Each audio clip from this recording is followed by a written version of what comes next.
అయితే ఈ మధ్య గుండెపోటు మరణాలు చాలానే చూస్తున్నాం. ముఖ్యంగా యుక్త వయసులో ఉన్నవారు అకస్మాత్తుగా చనిపోతున్న వార్తలు వస్తున్నాయి. ఇవన్నీ కరోనా వ్యాక్సిన్ వేయించుకున్న వారే అని ప్రచారం కూడా జరిగింది. ఇందులో నిజమెంత? టీకాలో కోవిషీల్డే ప్రమాదకరమా, లేదంటే అన్ని వ్యాక్సిన్లు ఇలాంటి ప్రభావమే చూపుతున్నాయా? అధ్యయనాలు చెబుతున్నదేంటి? దీనిపై డాక్టర్లు ఏం చెబుతున్నారు?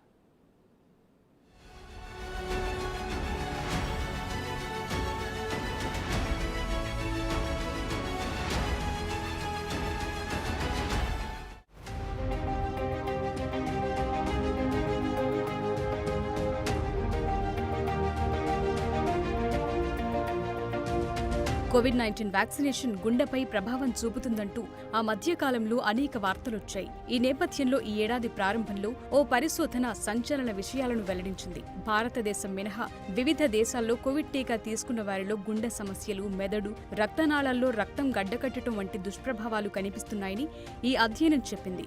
Guillain Barre syndrome, myocarditis, pericarditis, cerebral venous sinus thrombosis లాంటి కేసులు కనీసం 1.5 రెట్లు పెరిగాయని ఈ స్టడీ వెల్లడించింది. బ్లూంబర్గ్ న్యూస్ నివేదిక ప్రకారం ఆక్లాండ్ విశ్వవిద్యాలయంలో కోవిడ్-19 టీకాతో తీవ్ర ప్రమాదం ఉందో లేదో నిర్ధారించడానికి ఇప్పటి వరకు జరిగిన అతిపెద్ద వ్యాక్సిన్ అధ్యయనం ఇదే అని తెలుస్తోంది. The global Covid safety project పేరుతో నిర్వహించిన అధ్యయనంలో భారత్ మినహా వివిధ దేశాల్లో 9.9 కోట్ల మంది వ్యాక్సిన్ తీసుకున్న వారిని విశ్లేషించారు. ఇక్కడ 13 రకాల ప్రభావాలను పరిశీలించారు.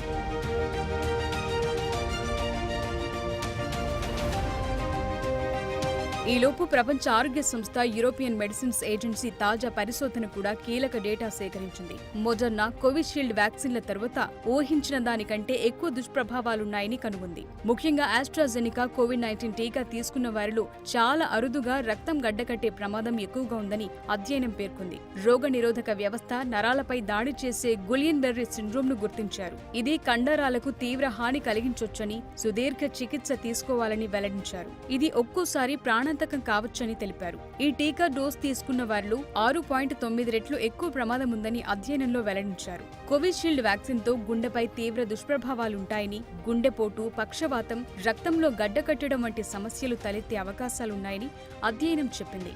కోవిషీల్డ్ వ్యాక్సిన్ తీసుకున్న వారిలో గుండె సమస్యలు, మెదడు, రక్తనాళాల్లో గడ్డకట్టడం వంటివి 1.5 రెట్లు పెరిగాయని వెల్లడించింది. Global Covid vaccine safety project కింద అర్జెంటీనా, న్యూ సౌత్ వేల్స్, ఆస్ట్రేలియాలోని విక్టోరియా, బ్రిటిష్ కొలంబియా, కెనడా, డెన్మార్క్లోని అంటారియోతో సహా ఫిన్లాండ్, ఫ్రాన్స్, న్యూజిలాండ్, స్కాట్లాండ్ వంటి పలు దేశాల్లో కోవిడ్-19 వ్యాక్సిన్లకు సంబంధించిన ప్రతికూల సంఘటనలపై ఎలక్ట్రానిక్ హెల్త్ కేర్ డేటాను సేకరించారు. కాగా కరోనా మహమ్మారి ప్రారంభం తరువాత ఇప్పటిదాకా ప్రపంచవ్యాప్తంగా 13.5 బిలియన్ల కంటే ఎక్కువ టీకాలు తీసుకున్నట్టు సమాచారం. వీరందరికీ ఇదే ప్రమాదం ఉందా అంటే కాదు. కొందరిలో మాత్రమే ఈ ప్రమాదం ఉంటుంది.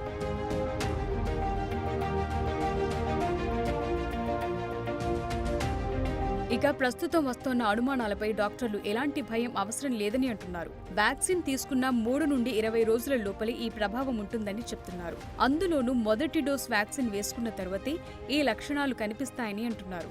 ఇది తీసుకుని అనారోగ్యానికి గురైన 60 నుండి 70% మందికి మెదడు సిరల్లో రక్తం గడ్డకట్టే అవకాశం ఉందని డాక్టర్లు చెప్తున్నారు.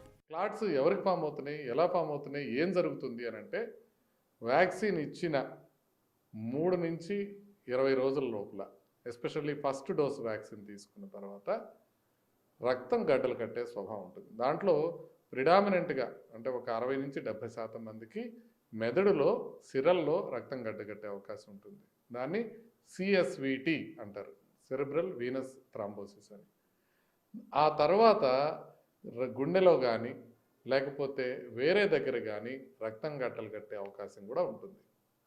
ఎంతమందికి ఉంటుంది అంటే మనం 1 మిలియన్ పాపులేషన్ తీసుకుంటే 3 నుంచి 15 మందికి వచ్చే అవకాశం ఉంది. అంటే 10 లక్షల మందిలో 3 నుంచి 15 మందికి వచ్చే అవకాశం ఉంది. ఎప్పటి లోపల వచ్చే అవకాశం ఉంది? 30 రోజుల లోపల. లెటర్సే ఒక 2 నెలలు వేసుకున్నా కూడా 2 నెలలు దాటి వస్తుందని మనం ఎప్పుడు దానికి ఏ విధమైన ఎవిడెన్స్ లేదు. ఇంకొకటి, ప్రపంచవ్యాప్తంగా అన్ని సైంటిఫిక్ జర్నల్లో ఆస్ట్రాజెనికా వ్యాక్సిన్ మాత్రమే కాదు, అడినో వైరస్ సంబంధించిన ఏ వైరస్ వ్యాక్సిన్ తీసుకున్నా కూడా మనకి క్లాట్స్ ఫామ్ అయ్యే అవకాశం ఉంది. దీన్ని విఐటిటి అంటారు అనేది మనకు ముందు నుంచే తెలుసు. అది కూడా ముందే వచ్చింది. ఇప్పుడు ఏమి సంచలనమైన వార్తా కథనం ఏమీ లేదు. అయితే ఈ మధ్య జిమ్లో ఎక్సర్సైజ్ చేస్తూ ఫంక్షన్లలో డాన్స్ చేస్తూ అకస్మాత్తుగా మరణిస్తున్న సందర్భాలపై కూడా ప్రజల్లో పలు అనుమానాలు తలెత్తుతున్నాయి. ముఖ్యంగా యువత మరణాలపై తీవ్రమైన ఆందోళన పెరుగుతోంది. వీరిలో కోవిడ్ వ్యాక్సిన్ తీసుకున్న వారే అధికమనే అభిప్రాయం కూడా లేకపోలేదు. అయితే వాటిపై డాక్టర్ల అభిప్రాయం వేరుగా ఉంది. కొత్తగా మనం ఇప్పుడు దాకా చచ్చిపోతున్నారు కొంతమంది యుక్త వయస్కులు, జిమ్ చేసుకుంటా, లేకపోతే నడుచుకుంటా, లేకపోతే అన్నీ చూసుకుంటా, వీళ్ళు కోవిషీల్డ్ వల్ల చనిపోతున్న వాళ్ళు, లేకపోతే ఆస్ట్రాజెనికా వల్ల చనిపోతున్న వాళ్ళు అని చెప్పడానికి ఎటువంటి ఆధారాలు లేవు. ఒకవేళ అటువంటి ఆధారాలు ఏమన్నా ఉంటే గనక వీళ్ళని నిరభ్యంతరంగా కోర్టు ముందు నిలబెట్టి వాళ్ళని కాంపెన్సేషన్ తీసుకోవాలి, లేదా వాళ్ళని పనిష్ చేయాల్సిందే. అయితే మనం చూడాల్సింది ఏంటంటే, అకస్మాత్తుగా గుండె జబ్బులు వచ్చి పడిపోతున్న వాళ్ళని మనం ఎక్కువ చూస్తున్నాం. కానీ గుండె జబ్బులు వచ్చే అవకాశం లేటెస్టే ఒక 5% ఉందనుకోండి కోవిషీల్డ్ వ్యాక్సిన్తో. 70 నుంచి 80% వరకు ఏముంది, బ్రెయిన్ స్ట్రోక్స్ అంటే సెరిబ్రల్ థ్రాంబోసిస్, వీనస్ థ్రాంబోసిస్ వచ్చే అవకాశం ఉంది.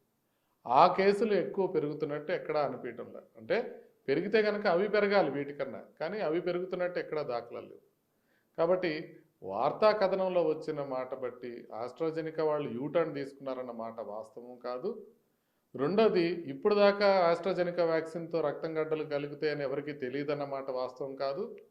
మూడోది, ఇప్పుడు జరుగుతున్న ప్రతి మరణానికి కోవిడ్ వ్యాక్సినే కారణం అనే మాట కూడా నిజం కాదు. నాలుగోది, మనం ఇప్పుడు అకస్మాత్తుగా గుండె జబ్బులు వచ్చి పడిపోతున్న వాళ్ళు ఎవరైతే ఉన్నారో వాళ్ళు కోవిడ్ వ్యాక్సిన్ వలన, ఎస్పెషల్లీ కోవిషీల్డ్ వలన చనిపోయారనే మాట వాస్తవం కూడా కాదు. అయితే ఆస్ట్రాజెనికా వ్యాక్సిన్ వల్ల వచ్చే సైడ్ ఎఫెక్ట్ను గుర్తించడానికి డాక్టర్లు ఒక సూచన చేస్తున్నారు. రక్తం గడ్డకట్టడం అనేది పలు కారణాల వల్ల జరుగుతుందని, అయితే రక్తంలో ప్లేట్లెట్లు తగ్గటం వల్ల బ్లడ్ క్లాట్ ఏర్పడితే అది ఆస్ట్రాజెనికా వ్యాక్సిన్ వల్ల జరిగిందని నిర్ధారించుకోవాలని అంటున్నారు. ఒకవేళ జరుగుతున్న మరణాలు వ్యాక్సిన్ వల్ల ఏర్పడ్డాయని గుర్తిస్తే కోర్టులను ఆశ్రయించొచ్చని, దాంతో ఆయా కంపెనీల నుండి నష్టపరిహారం కూడా చట్టబద్ధంగా పొందొచ్చని సూచిస్తున్నారు. ఏది ఏమైనప్పటికీ దాదాపు అందరూ వ్యాక్సిన్ తీసుకుని చాలా కాలం అవుతోంది కాబట్టి కోవిషీల్డ్ తీసుకున్న వారు భయపడాల్సిన అవసరం లేదని ఆరోగ్య నిపుణులు చెప్తున్నారు.